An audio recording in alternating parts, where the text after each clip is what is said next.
Assalamualaikum warahmatullahi wabarakatuh.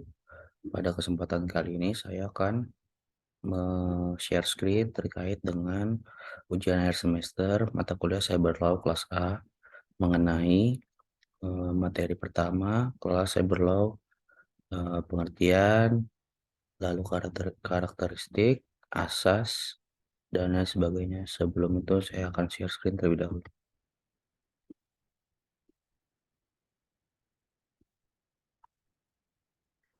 Baik, sebelum itu saya akan memperkenalkan diri terlebih dahulu. Nama saya Bima Ramziatami dengan NIM 910611307 dari kelas Cyber Law A. Next, pengertian Cyber Law. Next, pengertian Cyber Law.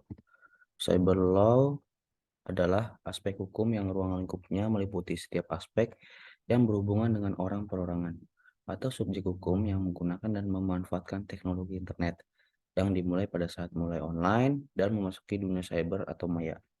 Cyber law juga memiliki sebutan lain yaitu cyberspace law. Istilah hukum diartikan sebagai padanan dari kata cyber law yang saat ini secara internasional digunakan untuk istilah hukum yang terkait dengan pemanfaatan teknologi informasi.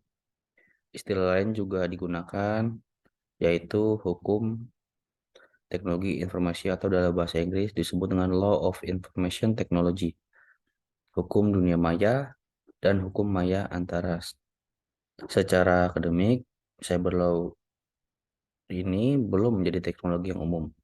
Terminologi lain untuk tujuan yang sama seperti the law of internet, law and the information superhighway, information technology law, the law of information, dan lain-lain. Next, sejarah cyber law. Cybercrime pada awalnya bermula dari kegiatan hacking yang telah ada lebih dari satu abad pada tahun 1870-an. Beberapa remaja telah merusak sistem telepon baru di negara itu dengan merubah otoritas. Lalu pada awal tahun 1960, fasilitas universitas dengan kerangka utama komputer besar seperti Laboratorium Kepintaran Buatan atau Artificial Intelligence di kampus MIT Amerika Serikat menjadi tahap percobaan bagi para hacker. Pada awalnya, kata hacker berarti positif untuk seorang yang menguasai komputer yang dapat membuat sebuah program lebih apa yang dirancang untuk melakukan tugasnya. Lalu, di awal tahun 1970, John Draper membuat sebuah panggilan telepon jarak jauh secara gratis dengan meniupkan nada yang tepat ke dalam telepon, yang memberitahukan kepada sistem telepon agar membuka saluran, dan Draper menemukan siulan sebagai hadiah gratis dalam sebuah kotak sereal anak-anak. Draper memperoleh julukan Captain Crunch, ditangkap berulang kali untuk pengerusakan telepon pada tahun 1970-an. Pergerakan sosial YIPI memulai majalah YIPL atau TAP, Youth International Party Line atau Technical Assistance Program untuk menolong para hacker telepon atau yang disebut dengan PRIX membuat panggilan jarak jauh secara gratis.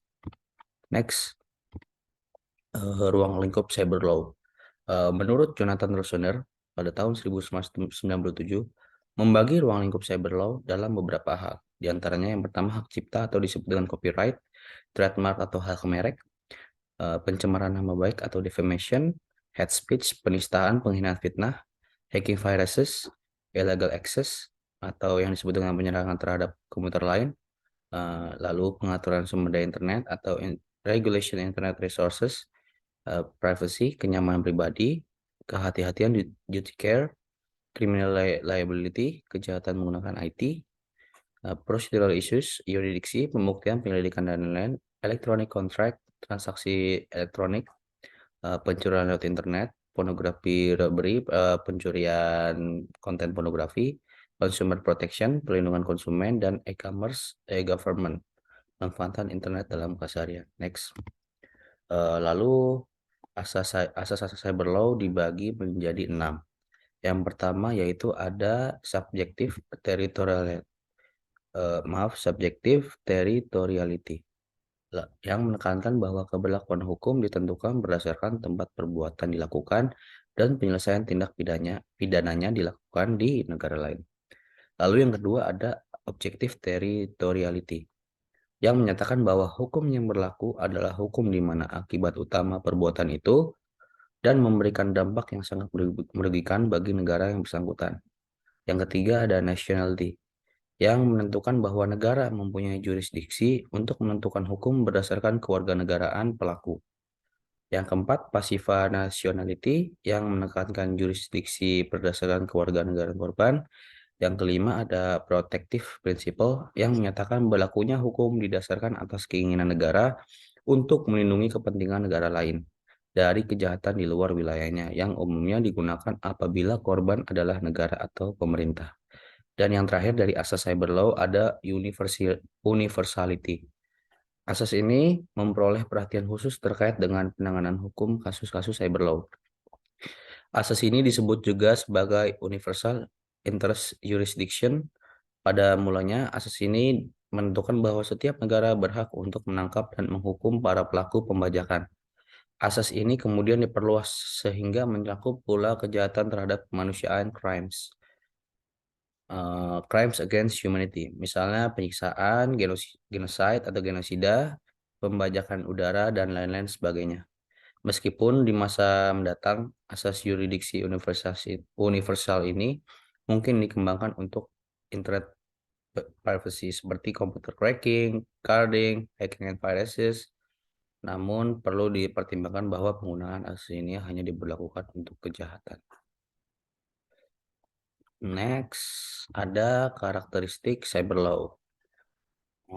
Cyber law sendiri bersifat global dan seringkali dilakukan secara transnasional atau melintasi batas negara sehingga sulit untuk dideteksi dan menentukan hukum yang berlaku dalam menentukan hukum yang berlaku. Lalu yang kedua, karakter dari cyber law tidak menimbulkan kekacauan yang mudah terlihat. Oleh karena itu, ketakutan atas kejahatan cyber tidak mudah muncul walaupun terkadang kejahatan tersebut dapat menimbulkan kerusakan yang lebih besar dibandingkan dengan kejahatan konvensional yang dilakukan dengan tidak menggunakan eh, dengan fasilitas cyber. Lalu yang ketiga ada pelaku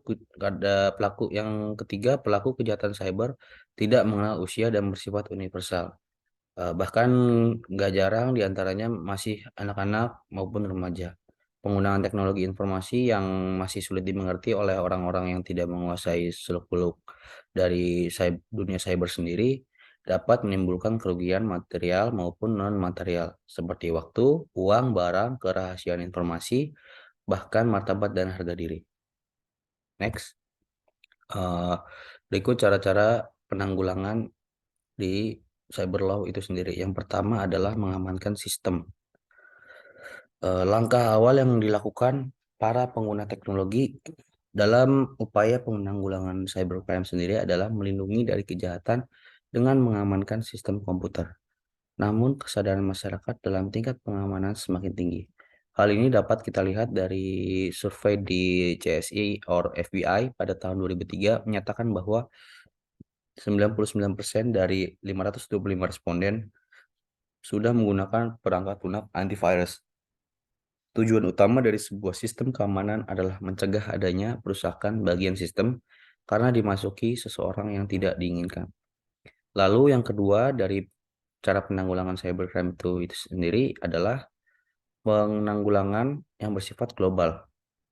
Saat ini upaya yang dipersiapkan untuk memerangi cybercrime telah membuat guidelines atau cara bagi para pembuat kebijakan yang berhubungan dengan computer related crime, di mana pada tahun 1986 OECD atau Organization for Economic Cooperation and Development mengumumkan telah berhasil mempublikasikan laporan yang berjudul Computer Related Crime.